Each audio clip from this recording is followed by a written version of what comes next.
Well, the Lib Dem position is very, very straightforward. We want an exit from Brexit. Simple as that.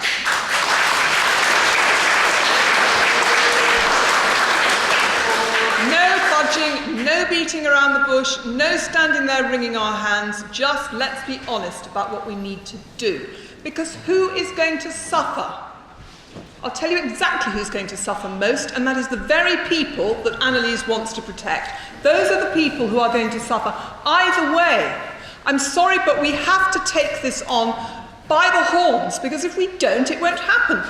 If we leave it up to our parliamentarians, what do we think is going to happen? Well, I can tell you now, listening to what Annalise says, nothing, absolutely nothing. We do not have an opposition willing to take on the government on this. We do not have a government that is willing to listen to the people. So the people have to get out there and say what they want, which is a people's vote. That's what we need.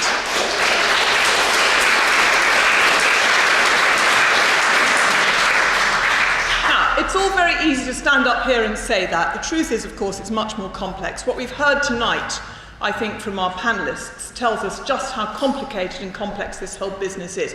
We shouldn't be here, of course. It'd be nice if we wasn't, and I'm very sorry that my former MP saw fit to put us into this position in the first place.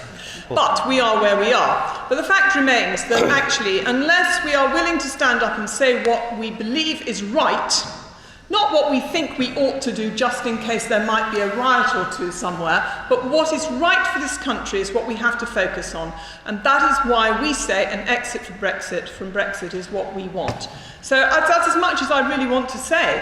I just think it's time that we started to take this very seriously. It is serious. We have very little time left. We've got 176 days. The government seems completely incapable of telling us what's going to happen. We have absolutely no idea whether or not we're going to be having, well, I guess we'll have a transition period, but we don't know what that's going to look like. So it really is about time that we made our voices heard and got out there. We're going to talk about the People's March in a minute, but that's where the Liberal Democrats would like to see us. Thank you. Thank you.